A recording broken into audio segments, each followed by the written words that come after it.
My name is Susana Gershuny, and I was diagnosed with breast cancer in November of 2024, about 5 months after the birth of my son Charlie and my 35th birthday.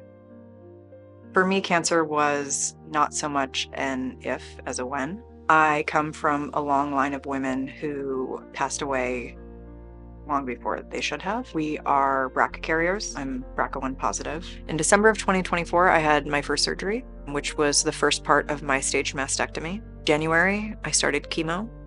In May, I completed my mastectomy and had reconstruction. Throughout the course of cancer treatment was lived in my head.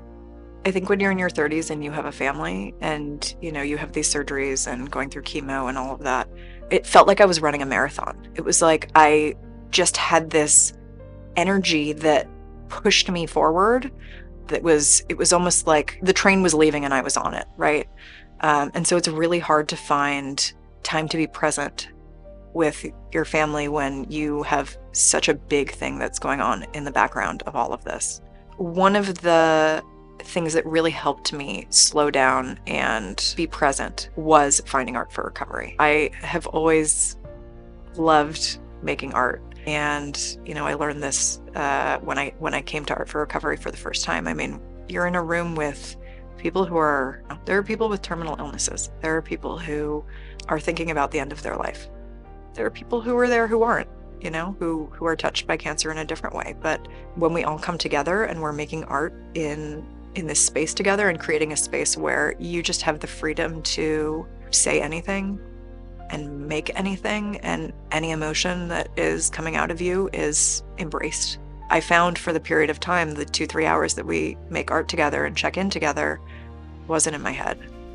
What I found was that the opposite of this fear that was in my head was being present with other people. I might have been in the room with them before, but I wasn't necessarily present in the same way as I was going through treatment. Just flexing that muscle with Art for Recovery every week, it gives you those tools to take back into your life and to know how to sort of like quiet the noise that's going on inside your head and focus on the things that really matter. I think there is a unique set of challenges that mothers with young children go through in terms of cancer treatment. There were a dozen times that I told myself it was the last time I was gonna nurse my son.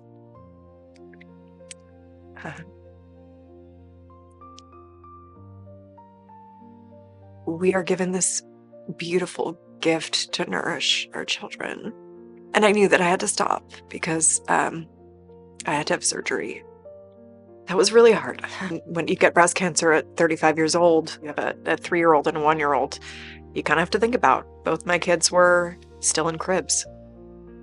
Art has always been a way for me to take the complicated emotions that I feel inside that feel jumbled up and hard for me to make sense of, and externalizing them.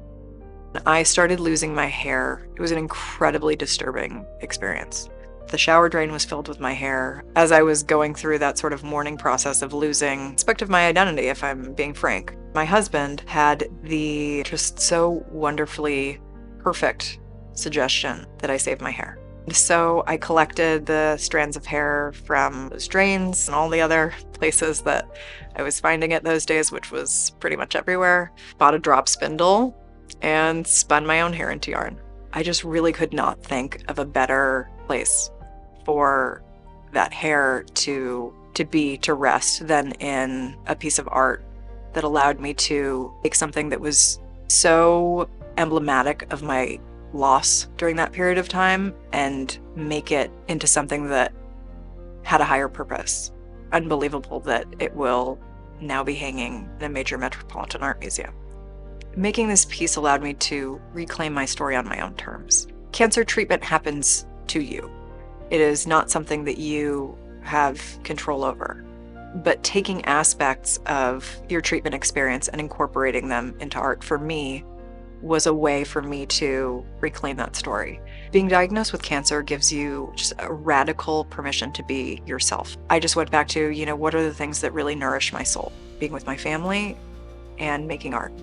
Feeling gratitude during this process doesn't necessarily mean that I can't also feel broken or sad or afraid. Those are not mutually exclusive.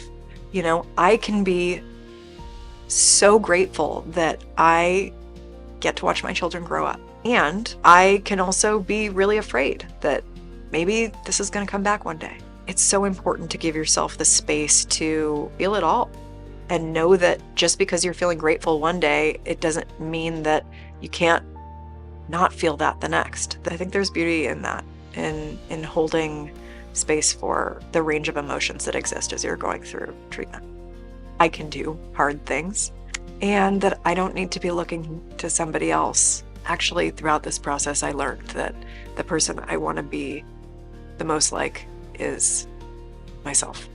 My name is Susana Gershuny, and I am Art for Recovery.